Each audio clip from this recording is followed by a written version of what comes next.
With Valentine's Day fast approaching, many of us are thinking about love, connection, and that special bond with someone who truly understands us. It's a season of odds and roses, a time when the desire for intimacy and closeness feels stronger than ever. But here's the thing, as much as we all long for love, it's essential to recognize the difference between love and seduction. Love and seduction, two powerful forces that shape human relationships, they can seem similar on the surface, but dynamics behind them are vastly different and ethically complex. In this video, I'll explore how seduction works, the psychological underpinnings, and how to protect yourself from emotional manipulation, especially during the time when the pursuit of connection can leave us vulnerable. Seduction is art of influence. It often begins with charm, allure, and ability to captivate someone's emotions. Love, on the other hand, is deeper. It's about connection, trust, and mutual growth. But here's the catch. Seduction can mimic love, especially when a seducer targets someone's emotional vulnerabilities. This is where things get complicated. Seduction is not just physical attraction. It's a psychological game often rooted in manipulating emotional desires, vulnerabilities, and unmet needs. When someone seeks to influence another person's emotions and behaviors, they may target that person's perceived emotional gaps to create dependency. Seduction works by tapping into our innate psychological needs. Let me break this down. Attachment theory. Seducers often target those insecure or anxious attachment styles. Why? Because these individuals crave connection and fear abandonment, making them more susceptible to the emotional influence. Sometimes we unconsciously project our unmet needs onto other person. A skilled seducer uses this, mirroring our desires to become the perfect match. From philosophical standpoint, desire often emerges from a sense of lack. Seduction thrives on this, offering a promise to fill what's missing in our lives. A seducer may position themselves as the answer to this gap, offering the illusion of fulfillment and connection. Some seducers are incredibly skilled at identifying the insecurities and emotional wounds. Years out, they do. They listen carefully, uncovering the past traumas, loneliness, or self-doubt. They position themselves as the solution, offering validation, affection, or understanding. Then they create an emotional dependency by altering between warmth and distance, keeping you emotionally tethered. I would like to relate here the Greek god Eros represents love as both intoxicating and wounding. His arrow symbolizes a mixture of pleasure and pain that often accompanies intense emotions.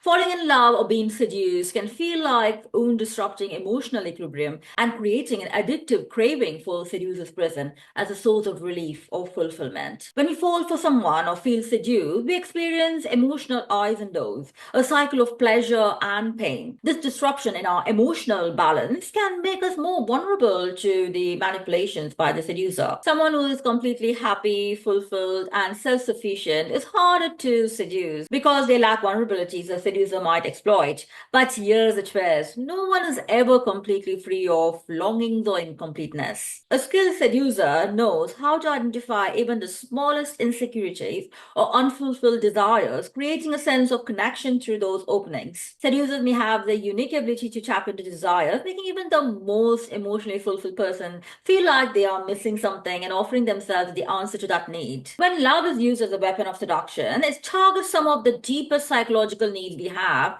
connection, intimacy, and belonging. By creating the illusion of love, the seducer offers these qualities, gaining power and influence over the other person. One of the most common tactics used by the manipulating seducers is love bombing. We humans are wired for connection. From childhood, we crave love and validation. A seducer taps into this primal need, offering the illusion of safety and fulfillment. Love bombing involves overwhelming someone with excessive attention, affection, and praise, often at the beginning of a relationship. The seducer showers the target with admiration, romantic gestures, and promises of future together, creating an emotional high that is difficult to resist. These tactics exploit psychological vulnerabilities such as attachment fears, a fear of abandonment, to create a power dynamic where the seducer holds control over the target. The emotional impact of this action by the seducer can be very intoxicating. When someone has been starved of affection or love, particularly in marriage or relationship, where such emotional needs are unmet, the sudden surge of attention can feel like a lifeline. However, the primary goal of love bombing is to create that emotional dependency. The target starts to believe that the seducer is the only one who can make them feel special, valued, or understood. By creating this illusion, the seducer fosters emotional dependency. The target begins to believe that the seducer's presence is essential for their happiness. This emotional dependency forms a foundation for further manipulation. Once the seducer has gained that emotional foothold, they may begin to withdraw the affection to create uncertainty and insecurity, ensuring the target becomes more reliant on them for validation. While the seducer can target anyone, the particular vulnerable group often consists of married women who are in emotionally, physically, and sexually abusive relationships. These women may feel isolated, unloved, and trapped in their current marriages, enduring that constant emotional neglect, manipulation, or even physical harm. In these situations, a seducer may target the emotional vulnerability and unmet needs of these women. After experiencing abuse or neglect, these women often crave that validation, affection, and care they haven't received in their current relationship. A skilled seducer will recognize these unmet needs and provide an emotional escape, offering the illusion of loving, fulfilling relationship where the needs are finally being met.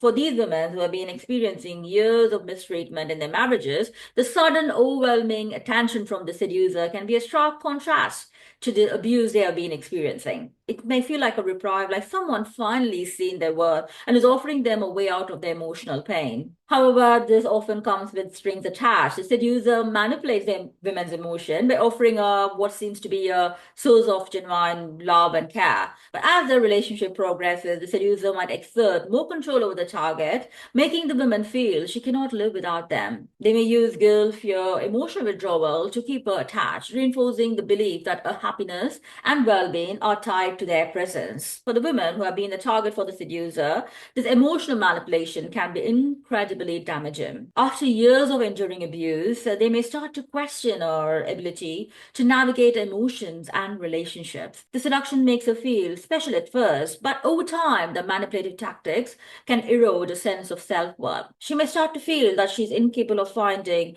any love or happiness on her own, and that the seducer is the only person who can fix that emotional wound. The emotional dependency can be so powerful that even when the seducer begins to show withdrawal signs or control signs, the woman might feel compelled to remain in that relationship, fearing that she cannot survive without the seducer's love or attention. This is the psychological damage of seduction at work, exploiting the vulnerability to create a dependency that is difficult to break from. When someone exploits the vulnerabilities using love as a weapon for their personal gain, it's not love, it's manipulation. It doesn't just harm the person being manipulated, but also leaves a lasting emotional scar. Manipulative seduction isn't just unethical, it's harmful. Healthy relationships prioritize consent, respect, and mutual care. But manipulative seduction uses the consent from the target under the illusion of love for their personal gain. So, how to safeguard yourself against emotional manipulation? Number one is self awareness. Recognize your vulnerabilities. Understanding yourself is a key for your first defense. Number two, red flags. Be cautious of excessive flattery, inconsistency, or attempts to isolate you from friends or families. Number three, set boundaries. Assert your needs and be clear about what you will and won't tolerate. Number four, seek support. Trusted friends or counselors can help you see through the manipulative dynamics. So now you might have a question. Is love a form of seduction? In its purest form, no. Love is built on trust, respect, and equality. Seduction, especially when manipulative, focuses on the control and emotional dependency. While seduction might ignite the spark of attraction, love is what sustains the flame through authenticity and mutual care. For those who have been manipulated or seduced, therapy provides a safe place to heal from the emotional trauma, rebuild your self-esteem, and to learn to identify healthy versus unhealthy love dynamics. It's also beneficial for those who recognize they have used seduction as a tool. Therapy can help them to uncover the motivation behind those behaviors and foster a healthier and more authentic connection with others. Remember, love should empower you. They don't exploit your weaknesses. Healthy relationships are based on mutual respect, trust, and care, not on emotional dependency or manipulation. Whether you're navigating love, attraction, or simply seeking that connection, prioritize your self-awareness and authenticity. If this video resonated with you or it has helped you to understand the psychology behind love and seduction, please like, share, and subscribe for more insights into psychology, relationship, and personal personal growth. Together, let's build connections rooted in authenticity and self-respect. Thank you for staying until the end of this video. As usual, stay curious, stay healthy. Signing off, Devi Sundar.